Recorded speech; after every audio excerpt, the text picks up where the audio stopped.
scientists. I must particularly recognize Dr. James Beecham. I'm relatively fascinated by some of his talks, especially the one which talks about on the other end of the black hole, delivered in Royal Institution in June 22. Ladies and gentlemen, on behalf of government and my ministry, Ministry of External Affairs, it is indeed a privilege to welcome you all to the 9th edition of the Raisina Dialogue.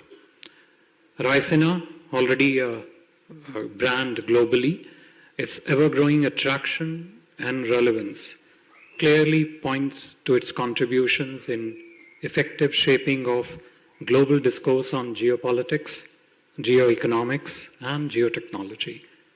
Your presence and participation in this year's edition of Raisina testifies to its continuing success. Tonight's session is titled Looking Back, Looking Ahead, the Long Decade.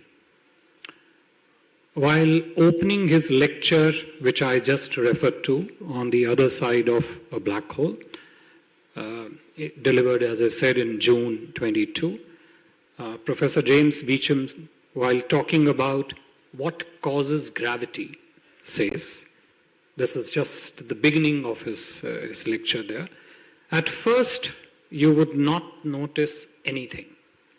Then, suddenly, everything would change, radically and violently. First 4 years of this decade give us a similar feeling. It has indeed been a long decade. We are not even halfway through, and we have already witnessed a once-in-a-century pandemic, re-emergence of conflict in Europe and Middle East, aggressive intent and destabilizing actions in the Indo-Pacific, belligerent activity on the Red Sea, rising food, fertilizer, energy, and supply chain insecurities, often a consequence of conflict and aggression, weaponization of trade, investment, technology, and financial flows, stalled globalization, and a strong sense in the global south that it has been left to fend for itself. And just when the world needs it the most, UN system only offer us discord and dysfunction. Clearly, enough of pessimism going around. But that need not be our defining frame of reference. Instead, our choice could be to create constructs that are rooted in optimism for the future, for our future, are based on democratic values, respect sovereignty and territorial integrity of nations, are inclusive in their approaches, are underwritten by development cooperation template that does not burden countries with debt, that shape global commons for global good, that draw from Mother Earth only what we need, not as per our greed. India, under the leadership of Prime Minister Modi, captured the essence of this construct in India's G20 presidency's theme of One Earth, One Family, One Future. This is our belief as also our endeavor. We firmly believe that in years ahead, Prime Minister Modi's vision to make India a developed nation by 2047 and a $7 trillion economy by 2030 would unleash multiple vectors of growth and prosperity. India's model of people-centric, technology-driven, and women-led development would radiate peace and stability in our region and globally. Above all, it would prioritize what has hitherto been the neglected priorities, voices, concerns, and interests of the Global South. Optimism of India's future also rests in our resolve not just to be a global manufacturing center, but also a hub of high-tech skills that could drive the next epoch of information technology revolution. And I'm using the word epoch very, very consciously and carefully. It is also underpinned by our determination to effectively respond to threats to our security. But India would not be a free rider of the global system, nor bystander to global challenges. We would instead be a proactive partner in seeking solutions and resolving them. Let me close by expressing our shared confidence that over the next couple of days, Chaturanga of Raisina 24 would engage, deliberate, provoke, ask tough questions, all in our common and collective quest for a solution to the challenges that we face and pathways that we could chart as we look at the years ahead. On that note, I welcome you all to the inaugural dinner of Raisina Dialogue 24. Enjoy your meal. Bon appétit à tous. Merci. Thank you. Namaskar.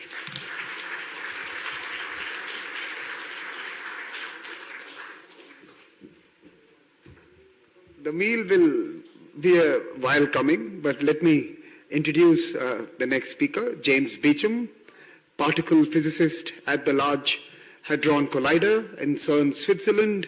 And when I reached out to him to come and speak to us this evening, he said, I said, we want to bring some science into global governance and global politics. He says, okay, my talk is going to be called The Edge of Impossible. I said, no, that's global governance. I want science. He said, no, my science is actually about the edge of impossible. So let's hear him talk about the edge of impossible. James, can I invite you to speak to us this evening? Thank you. It's a pleasure to be here. Let me get my slides up on the screen. That would be great. There we go. In the amount of time it takes me to finish this sentence, about 10 billion particles of something called dark matter will flow through your body. No, dark matter doesn't cause your headaches, and it's not responsible for your recent poor golf score. But it's been flowing through your body your entire life, and it's never bumped into you. In fact, it passes through you as if you weren't even there. It's been passing through your body your entire life, and you haven't ever felt it. And in fact, we've never detected a single particle of dark matter in any experiment.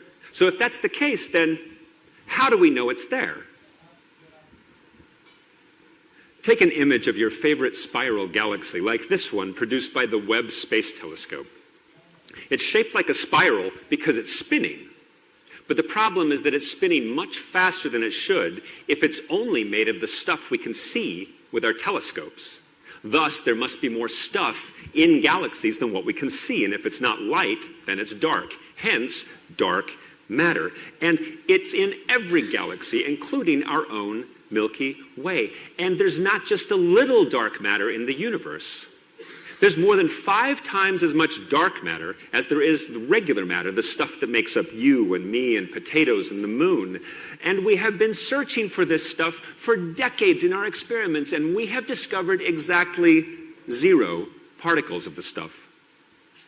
Its nature remains one of the biggest. The weird part is that this expansion has not happened at a constant rate. At the very beginning, the universe didn't just expand, but inflated insanely quickly before settling down to a much more gradual expansion rate.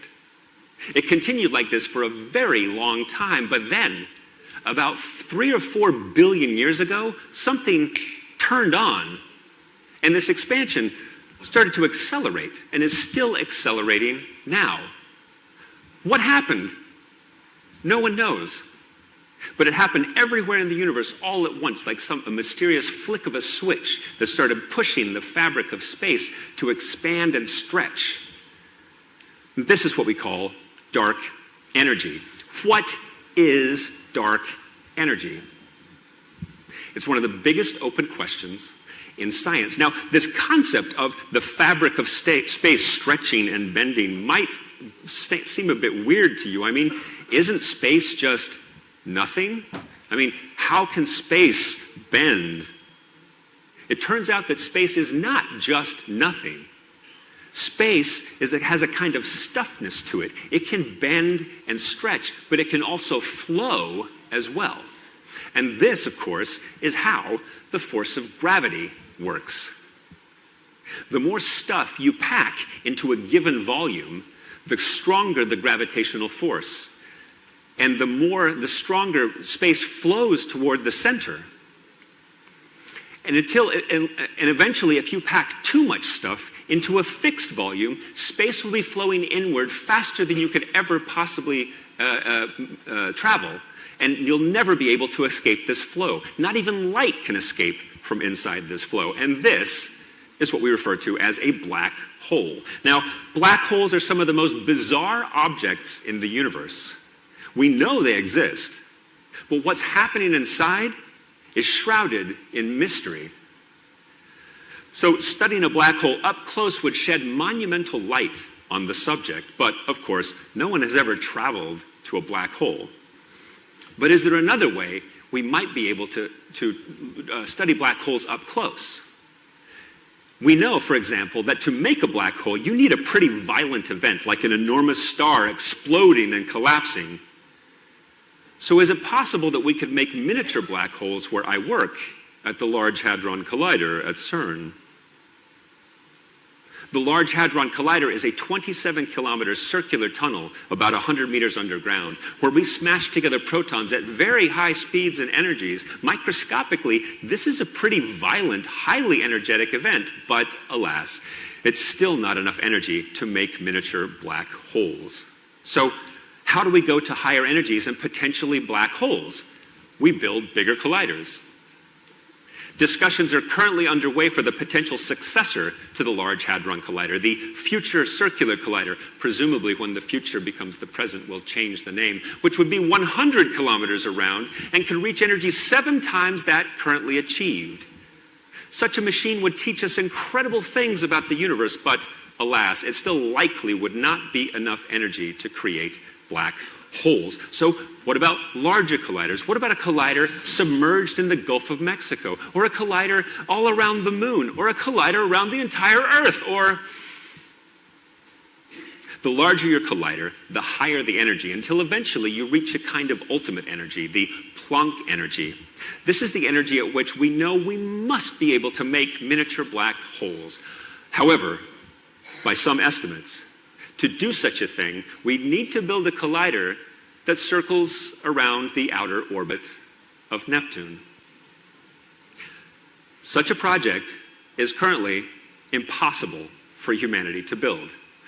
But remember, just a few hundred years ago, the prospect of building an enormous telescope and launching it into the sky to see the finest details of the farthest reaches of outer space would have seemed impossible. The history of science teaches us that if we are strong stewards of a world where international collaboration is and remains possible and a priority, that our descendants will come together as a global community. And they will design and build an experiment to answer this question, and they will find out what's inside of a black hole. And they will continue the work that we are doing right now to push forward into the unknown, to better understand humanity's place in this vast universe. Thank you.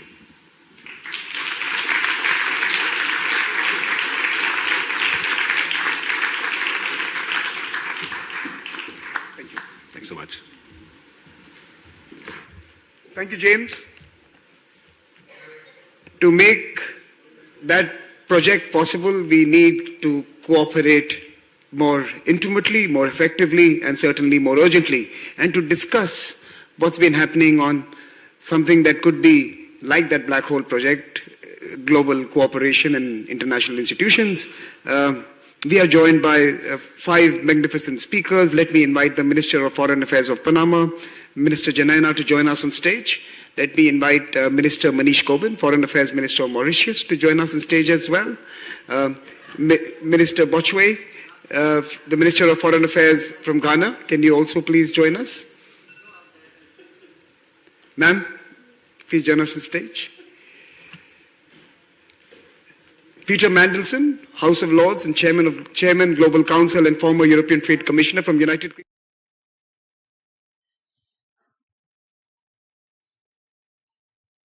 Kingdom. may I invite you as well? Thank you.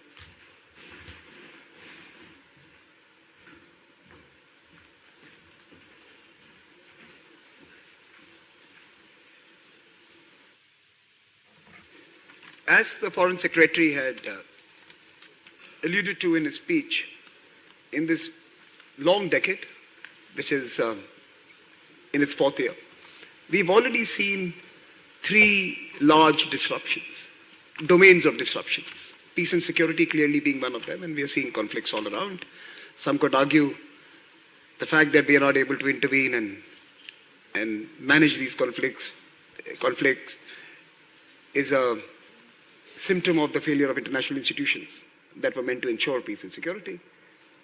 We have seen stresses in terms of economic crises and the management of the pandemic and beyond, affecting countries, deeply affecting countries. We've also seen the idea that good economics is good geopolitics, or vice versa, good geopolitics is good economics, is now only a dream, and today they have been divorced. People truly believe that politics and economics can be pursued separately, which is leading to perhaps a frailty in the globalization project, in the project of the last century, which believed that we could be better together. And of course, finally, we have technologies that are challenging the old arrangements, domestic arrangements, international arrangements, and partnerships are difficult to fashion that can respond to these fast-moving and dynamic innovations that require both internal and international responses. And to discuss some of these and more, I want you to help us all get down that line of thinking that could lead us to a better tomorrow. So let me start with Minister Janaina from Panama. Let me, in some sense, as we miss the heydays of globalization, we must realize that Panama was peak globalization. Its role, its place was defined by the success of that global project. Sitting where you are today, how does the world look to you? How does that global project look to you? Opportunities, concerns, challenges, what really? Thank you very much. You see, I think you're asking the right person, because Panama has benefited so much from globalization. In fact, the Panama Canal concept, it's quite an interesting idea of globalization. It was conceptualized by the French, built by the United States, with labor from many parts of the world, including Asia, and currently administered by Panamanians. Mm-hmm. The world trade has impacted us positively, and that has definitely impacted our economy and stability. You can see also we are one of the fastest growing economies in Latin America, good inflation, low rate inflation. But again, the challenge of globalization is that for Panamanians, we need to maybe increase the lines of trade in the matrix of, global trade that are currently passing through the Panama Canal. And for Panamanians also, the concept of globalization means connectivity. Our country has been conceptualized as a canal country. Mm-hmm. But in fact, if you see Panama in the map, you will realize that we are not only a passage or a choke point that unites the Atlantic and the Pacific, but we also are the connection between North America and South America. And geographically, we are Central American, but let's say historically, we are South American. Culturally, we are Caribbeans, and we are the only country in the mainland of the Americas that has shared history with the United States for almost 100 years. So the way we see ourselves is only connectivity, and globalization is part of our DNA. It is important for us to encourage and, let's say, champion those countries, emerging powers like India, for instance, Brazil, Indonesia, that are going to play a very important role in the new routes of supply chain and the new routes of trade. And it's also very important for us to coordinate with countries that have special situations like Panama, administer choke points like us, and administer fresh waterways like the Panama Canal. So in a nutshell, I think globalization will transform. I mean, globalization is part of our DNA. It's very important for Panama, and it's our best interest to encourage the idea of globalized trade and open supply lines of logistics. I'm going to come back on trade in a little bit, but thank you for your initial response. Can I turn to the Minister from Ghana, ma'am, and ask you a similar question? The world seems to be retreating from a wholesome embrace of trade integration. Ghana and other countries in your region seem to be actually now working towards greater integration. You have a larger project, and you are championing the revitalization of the Commonwealth as a grouping that could perhaps also play a key role in the project in the future. What is it that we should be learning from you that makes us positive about this embrace of integration? Thank you very much. Globalization basically should bring us together for benefit. Mm-hmm. And that's what we all seek to do when we join multilateral organizations or when we seek partnerships. However, equity is not what we experience. And I'm speaking from the point of view of a developing country. Ghana is a middle-income country. It's part of ECOWAS. It's part of the African Union. We have been able to come together as the African Union to form a free trade area. We started trading. Before the free trade area, it was quite difficult to see countries within Africa trading amongst themselves. It was much easier to trade with the outside world, outside Africa. Today, we've started trading. There are some hindrances that we are working at in terms of transportation and free movement and stuff like that. So I believe that globalization is for good. However, we need to ensure that the equities that are needed for countries such as those in the South, Ghana, Africa, to benefit needs to be looked at. And that's where we have the issues with the WTO, World Trade Organization, that we are trying to ensure that it does not feed into what we are doing as Africa. Now, going to the Commonwealth, I think that one thing that we should be looking at as Commonwealth countries, if Africa has been able to come up with the African Continental Free Trade Area, the Commonwealth countries, 56 countries, should look at a free trade area where the developed and the developing countries can trade amongst themselves, can invest in each other's countries, because it is only then that we will be able to develop our countries. And there is so much potential. We have not even scratched the surface. We talk about a 2 trillion trade amongst Commonwealth countries that we haven't even started.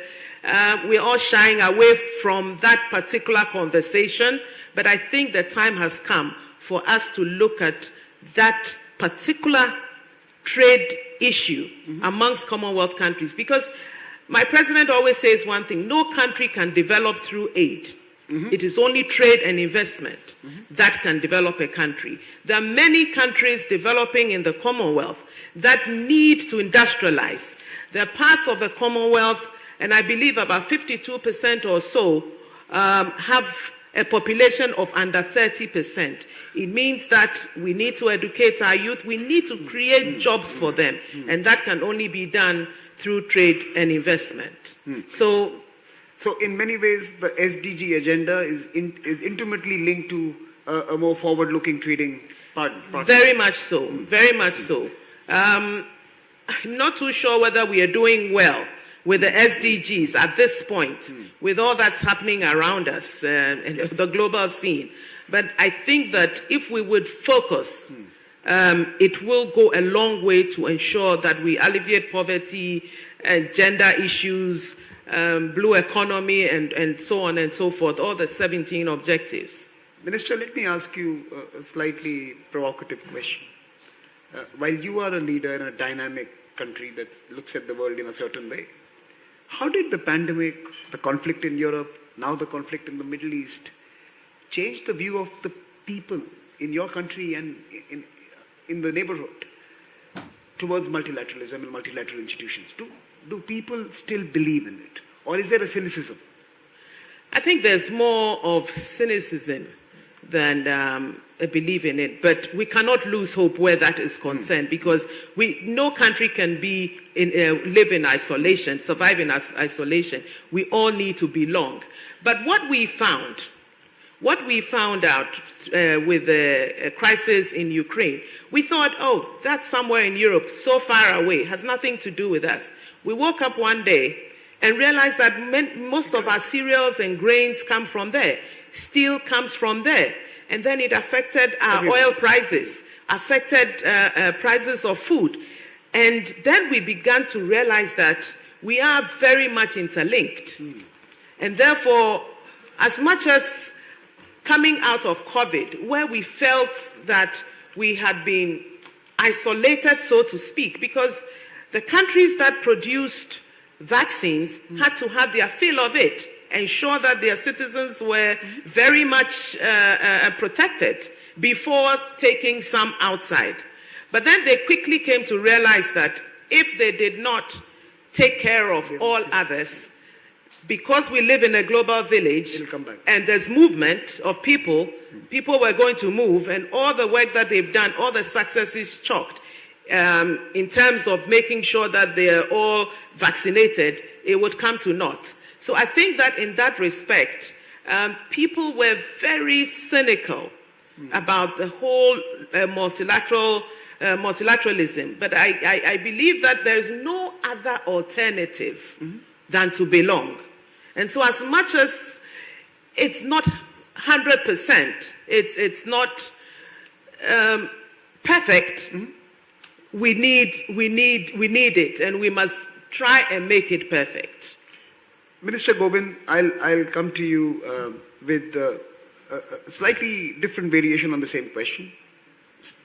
Island states, small countries are facing the triple threat of stressed balance sheets, of negative impacts of climate change, and a global disinterest in coming to assistance or putting together arrangements that can help you guide it. So, globalization that is failing, balance sheets that are stressed, and a planet that is angry, island nations are facing the brunt of it. How are you looking at globalization, global partnerships now? What are the new opportunities? What are the challenges? Thank you, Samir. I think first of all I should say, after listening to James, I'm beginning to feel dark matter flowing through my body. But through your question, if I can take you back to the pandemic period, life was going on in the fast lane, and it all came to a sudden stop. And you had to ask yourself certain existential questions then. How did it all happen? Where do we go now? To whom do we turn to? Globalization suddenly meant absolutely nothing. For once, as an islander, you realize that the remoteness that was your disadvantage for trade during COVID became your advantage for being protected. But even that did not protect us. And during COVID, you had to think very quickly. You had to think who would come to your rescue. I say it again, globalization really meant absolutely nothing. I personally witnessed an event, a very unfortunate event at an airport where our freight guys were picking up certain medical equipment on the tarmac to put on a charter plane to bring to Mauritius, and it was grabbed by a bigger muscle guy from a bigger muscle country. I think that summarizes the situation in which small island states were. And I think it's the time that we forged other partnerships, which are becoming perennial now. One of those strong partnerships was with India. Many countries had the benefit of the co-vaccine, delivered to the doorstep, because there were no airlines or shipping companies willing to take the vaccines. We didn't even know where they were made. So you had your own homegrown indigenous vaccine. You could have kept it for yourself. Minister Jaishankar traveled even during restriction, February 2021, yeah?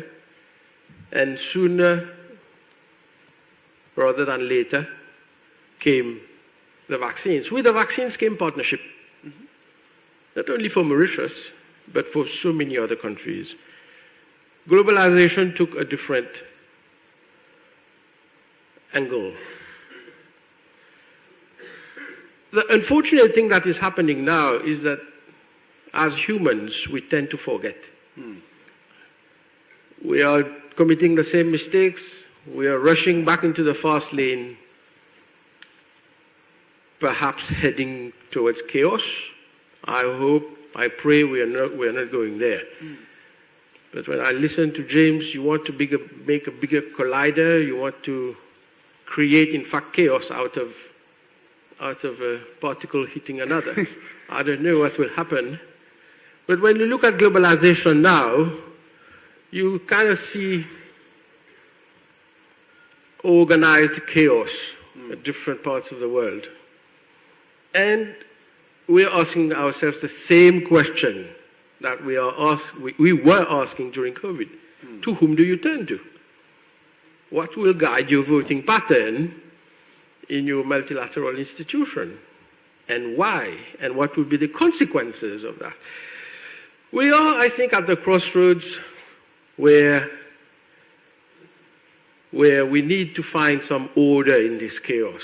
I think that, is the existential question that we are having to answer collectively. And it's not an easy task, because you need to foresee what your decision today will deliver tomorrow.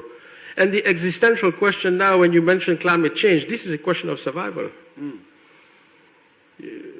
I don't need an expert to come and tell me that climate change is happening. I remember the beaches on which I was playing football when I was at school. Those beaches are minimum half gone, if not totally gone.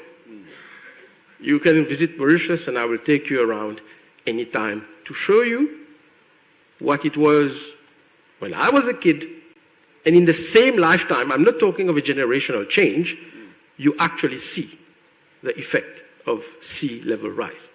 So that's a question of survival. There is another question of survival that is happening, and allow me, when you mentioned earlier, Samir, the question of the technological advancement.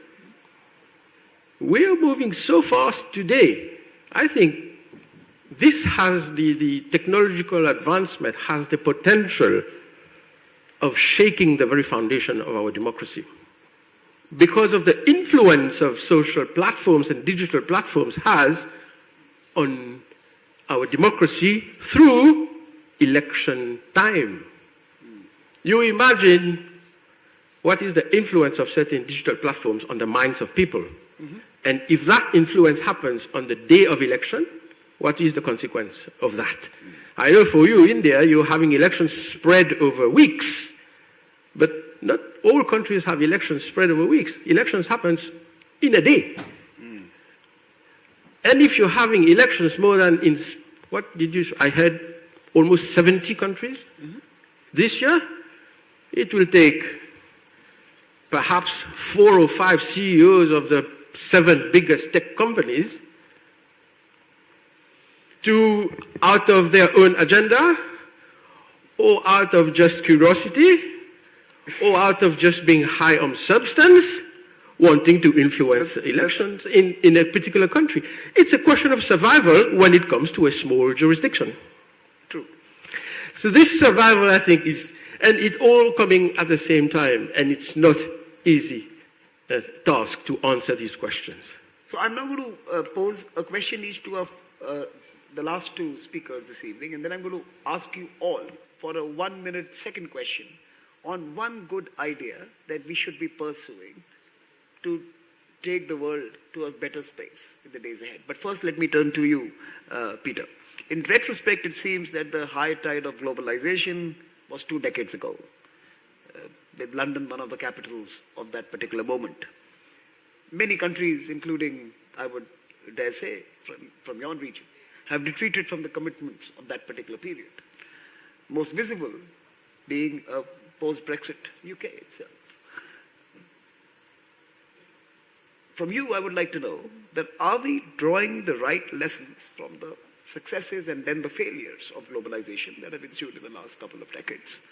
And what should be done to improve on them or correct those? Global Britain, a project that was launched a few years ago, is perhaps meeting a world that is no longer that global.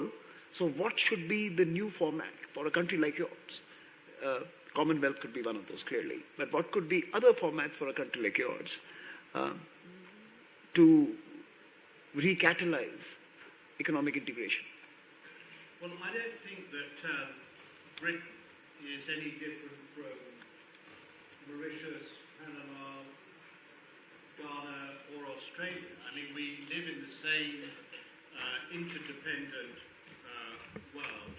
Sorry, we live in the same interdependent world.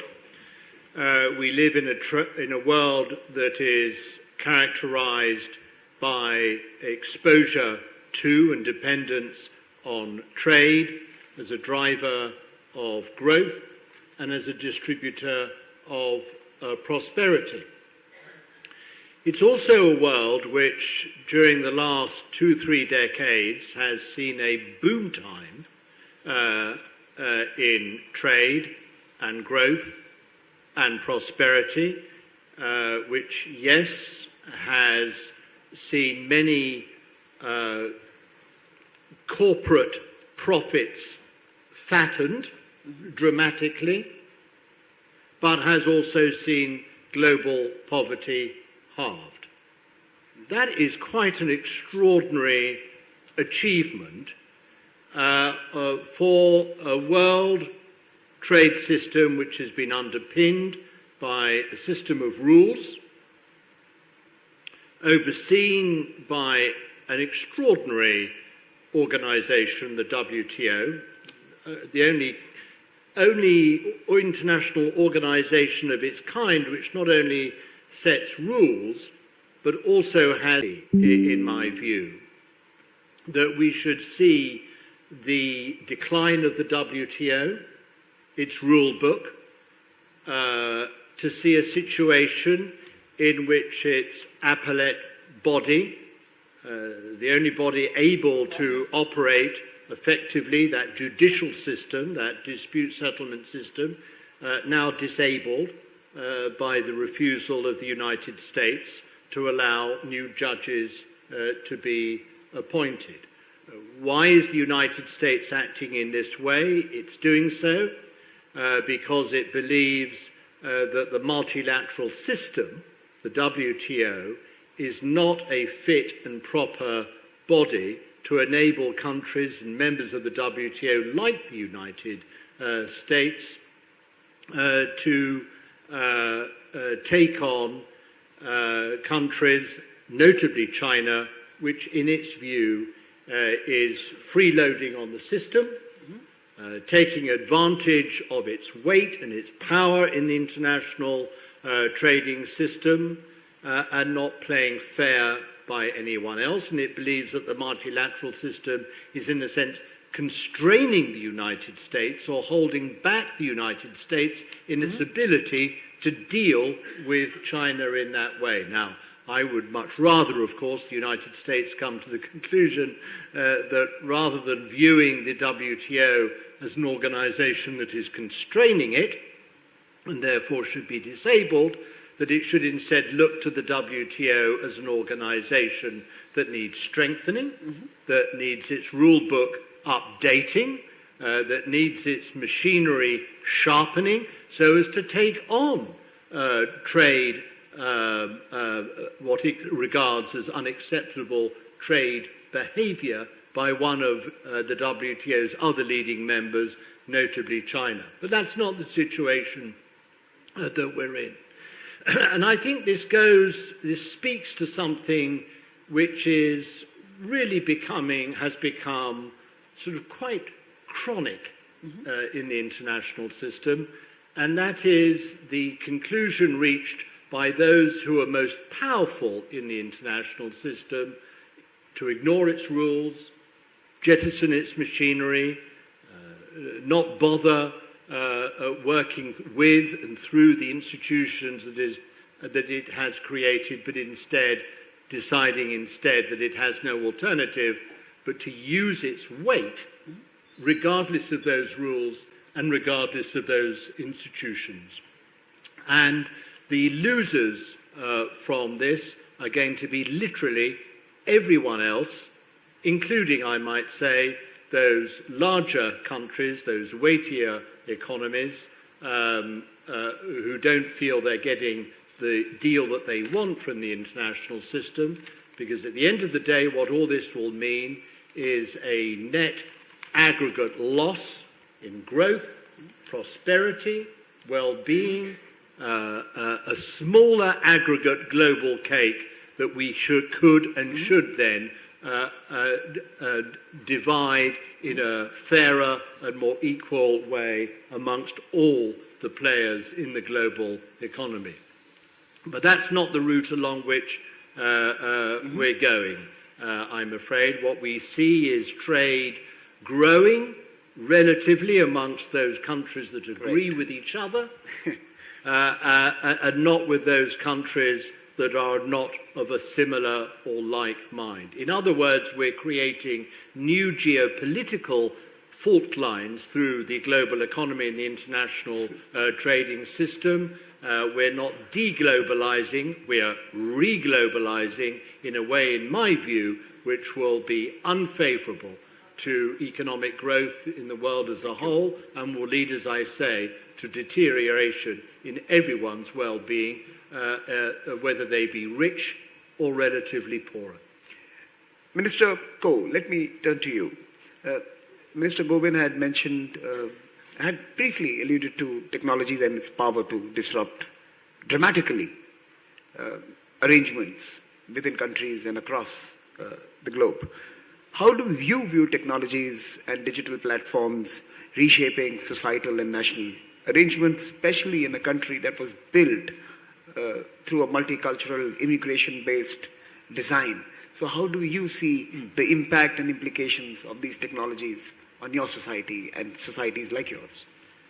Well, the first thing I'd say is taking that approach about looking back to look forward is that I don't think it is useful to look at technology as this is digital technology that just started from 2010 or from 2020 and that somehow this is all new from that point going forward, and that actually a lot of the issues that we feel like are impacting on the current global order from technology are things that we've seen come about from the Industrial Revolution onwards. Everything was a new technological development that had a disruptive effect that resulted in change and upheaval and people resisting that and trying to feel their way forward.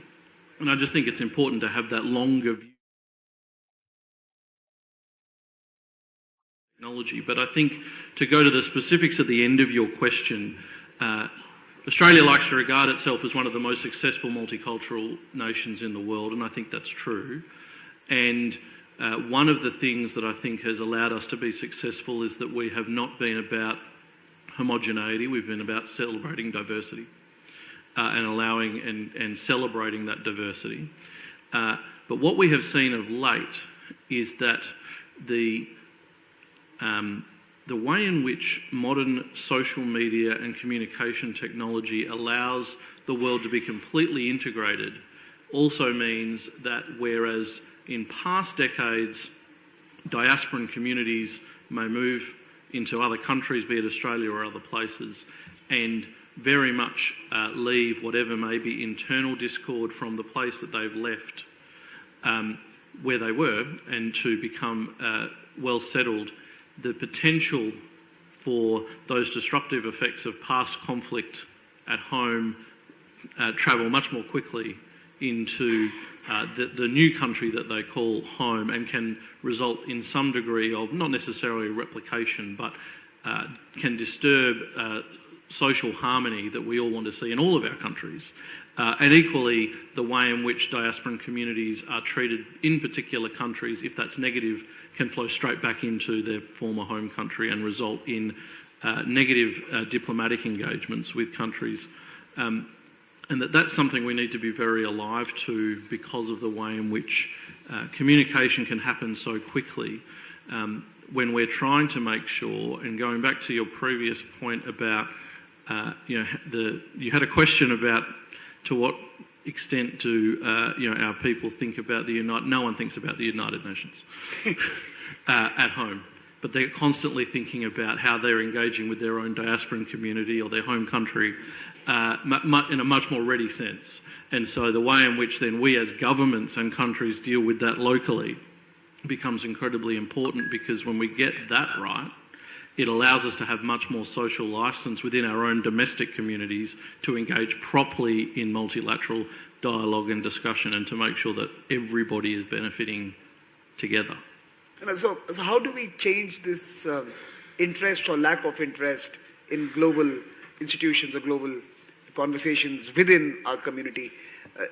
How do we bridge that distance? I mean, how do we have to give up some efficiency gains of purely transactional economic trade relations and try and make it more appealing? How do we do it? I think one of the things that we've seen, and particularly in a post-COVID world, and we talk about the long decade. I mean, 2020 was the longest decade all on its own. But I think, how do we address that? One is that we do need to make sure that we are coming out of that, all of the disconnect that happened, especially the supply chain shock that came out of COVID, meant that I think countries rightly are much more concerned about their own local economic resilience and their capacity to do things a bit more on their own. But we should not see that as necessarily having to disrupt that diversity of economic engagement as well. And in fact, what we see from Australia is it's actually focused not just governments, but certainly there is a public conversation that is had about the importance of economic diversity. And that's about industry types as much as it's about country-to-country relationships. And if there's, and that actually, I think, supports a multilateral approach and supports a globalisation where it's not just about being too reliant on any one relationship or sets of relationships, but people see the resilience that comes economically and therefore geopolitically by having a broad suite of good functioning relationships, and that benefits both from a security point of view and from an economic point of view. And people feel that. You want to come in very quickly? Problem is that people are confusing economic resilience and security with economic nationalism. Or put it a different way, they are seeking economic security by means of economic nationalism, and that is what is in a sense, the dagger to the heart of our international system and the interdependence in trade, from which so much growth and prosperity has been created. Unfortunately, there are no free lunches, but also no free dinners. So, like I promised you at the very beginning, I'm going to ask you all to give us one good idea to pursue this year that will make the world a better place. So I'm going to first turn to my favorite minister, Minister Janaina, to come up with that. That's why I called you my favorite one, because I was going to come to you. So, understand. Minister Janaina. But I need you to, I would like to explain this very quickly, but for instance, we are living in a, You'll come close to the mic so that... in an interconnected world. It's impossible not to cooperate. It's impossible not to have global action. I'll give you what is for me the biggest achievement, diplomatic achievement of my country, the Panama Canal Treaties, very quickly. During that time, the Cold War, the leadership of my country analyzed the state of the world and understood that the Panamanian... We did three specific things that were very important. First of all, Panama managed to take the Security Council, the United Nations Security Council, to Panama City. It was the second time that Security Council would meet outside New York City, and the first time in Latin America. It was because of the canal, the contention we had with the United States. The second thing was the fascinating relationship between Omar Torrijos and Tito from Yugoslavia, and the mentorship that he was giving to him to get the canal back. And the third thing that was very important was the performance and the help that we got from the non-aligned movement to push and put pressure on the United States so we could get the canal. At the end, we got the treaties.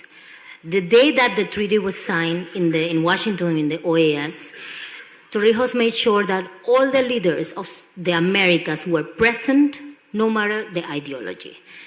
Because that was an achievement not of Panama, but the Latin America and the world, as the canal served the world. So three lessons I think that are very important in today's world is that we need to align the goals to the reality, so we can really craft a strategy that is effective. If we do that, then I think the mentorship, the ideology should not be on the way to achieve and manage success. So we got three instead of one. Thank you. But let me now turn to the Minister from Ghana. Ma'am, one big idea to take forward, besides the Commonwealth. I think what's important really is that international organizations, the international institutions, the United Nations, the Security Council, because it is so unfair that 5 countries, we are in post-World War II. The situation then is not what exists now. And you cannot imagine that Africa is not at the table. India is not at the table. Countries like Brazil, Japan are not there.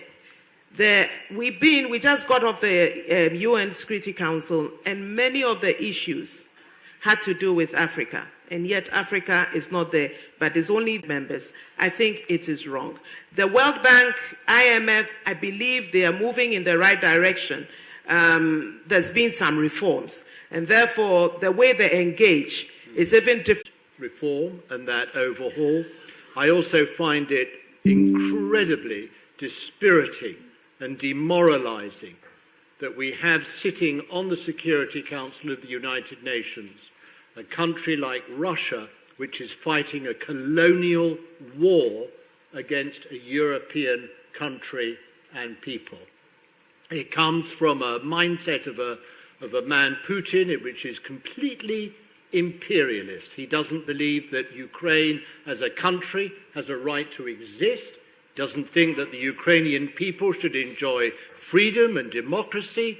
He believes that Ukraine and its people should be folded back into a post-Soviet empire, a greater Russia. Peter, and I wish my great idea is for everyone in the United Nations, including the countries of the so-called Global South, to rediscover the ideal of anti-colonial solidarity and show very, very firmly indeed their position against an imperial war in Ukraine, and so that they stand absolutely foursquare behind people who are fighting for their freedom and their democracy.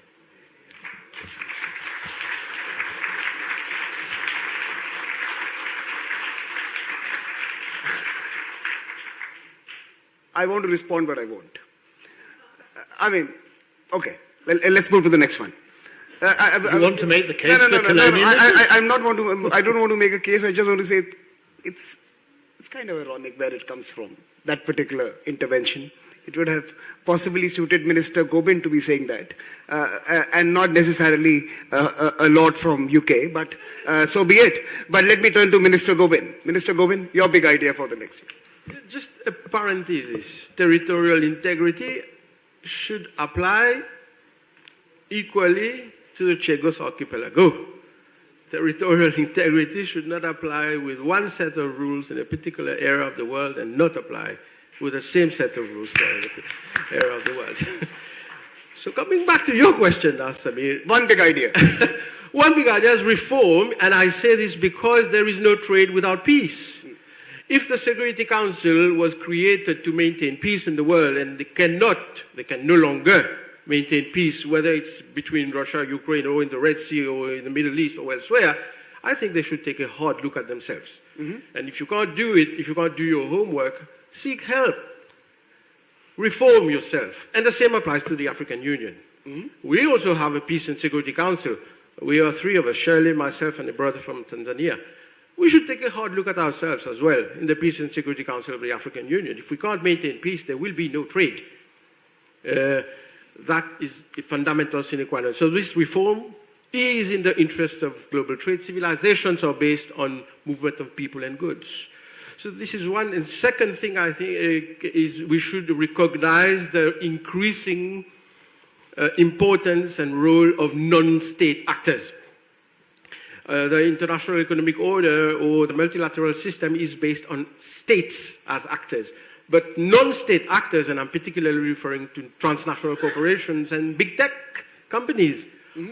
are the mighty players on the international scene, and we should reckon with them. And so we should adapt the rules. There should be accountability mechanism with them. There should be supranational institutions. If, for example, the individual human rights of a citizen is being trampled upon and the state does not react, you have supranational bodies which come into play. Do we now have these supranational institutions and fora when it comes to non-state actors? Mm-hmm. We still don't. Mm-hmm. I think this also should... So the ungoverned space that is beginning to define our lives, how do we respond to that? Oh, yeah. Final word to the Australian, then I'm sure it's going to be about cricket. We are going to win the next series.